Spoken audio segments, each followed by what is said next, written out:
Hello అండి, నమస్తే. Welcome to my channel. ఈరోజు మన ఛానల్లో నల్ల శనగలతో కర్రీ చేయబోతున్నానండి. కాయగూరలు ఏమీ లేనప్పుడు, ఇంకా ఏదైనా డిఫరెంట్గా తినాలనిపించినప్పుడు ఇలా ఒకసారి కర్రీ చేసి చూడండి, చాలా టేస్టీగా ఉంటుంది.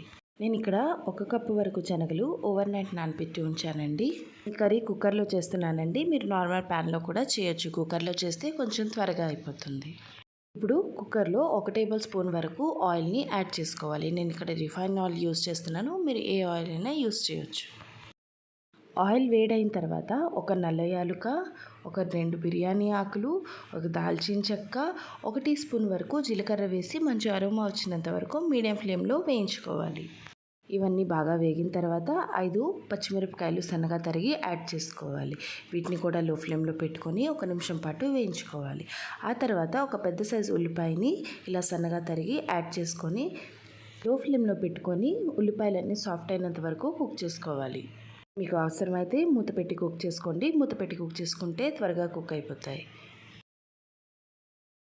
ఉల్లిపాయలు అనేవి సగంగా కలర్ చేంజ్ అయిన తర్వాత దీనిలో 1 టీ స్పూన్ వరకు అల్లం తరుగు, ఇంకా 1 టీ స్పూన్ వరకు వెల్లుల్లిపాయ తరుగును కూడా యాడ్ చేసుకోవాలి.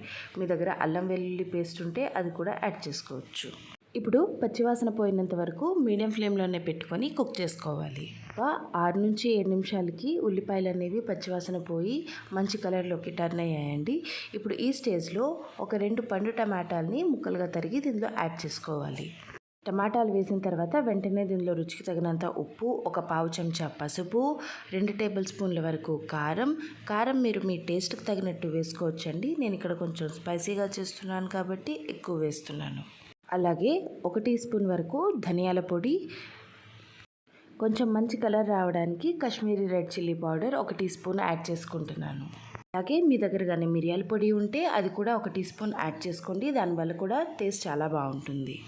ఇదంతా ఒకసారి బాగా కలిపి టమాటాలన్నీ సాఫ్ట్ అయినంత వరకు కుక్ చేసుకోవాలి. మీడియం ఫ్లేమ్లోనే కుక్ చేసుకోవాలండి. నాకు ఒక 5 నిమిషాలకి టమాటాలన్నీ సాఫ్ట్ అయ్యి ఇలా పర్ఫెక్ట్గా కుక్ అయ్యాయి. ఇప్పుడు నానబెట్టిన శనగలు దీనిలో యాడ్ చేసుకొని 1 నిమిషం పాటు ఈ మసాలాలన్నిటితో వేయించుకోవాలి. ఇలా వేయించుకోవడం వల్ల టేస్ట్ అనేది చాలా బాగుంటుంది. శనగలన్నీ మునిగినంత వరకు వాటర్ వేసి కుక్కర్ మూత పెట్టి విజిల్ పెట్టి మీడియం ఫ్లేమ్లో ఒక 4 విజిల్లు రానివ్వాలి. మీరు కనుక ప్యాన్లో చేస్తే వాటర్ అనేది ఎక్కువ వేసుకోవాలి. ఇంకా శనగలన్నీ ఉడికినంత వరకు ఉడికించుకోవాలి. 4 విజిల్ల తర్వాత ప్రెషర్ అంతా ఆటోమేటిక్గా రిలీజ్ అయిన తర్వాత కుక్కర్ మూత ఓపెన్ చేసి చూసుకోవాలి. చూడండి మనకి కర్రీ అనేది ఎంత పర్ఫెక్ట్గా ఉందో.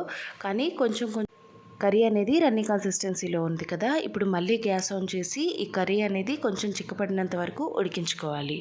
కనుక ఇలా రన్నింగ్ కన్సిస్టెన్సీలోనే నచ్చితే ఇలా కూడా తినొచ్చండి. కానీ నాకు ఇక్కడ కొంచెం చిక్కగా కావాలి, అందుకే నేను మరికొంతసేపు ఉడికించుకుంటున్నాను. నాకు ఈ కన్సిస్టెన్సీ పర్ఫెక్ట్గా ఉంది. ఇప్పుడు గ్యాస్ ఆఫ్ చేసి సర్వ్ చేసుకుంటే సరిపోయింది.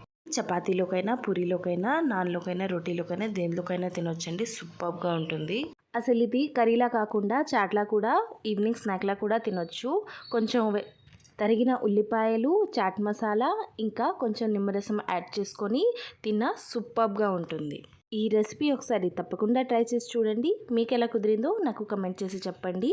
ఇంకా మీకు కనుక ఈ వీడియో కొంచెమైనా యూస్ఫుల్గా అనిపిస్తే లైక్, షేర్ అండ్ సబ్స్క్రైబ్ చేసుకోవడం మర్చిపోద్దండి. And thanks for watching.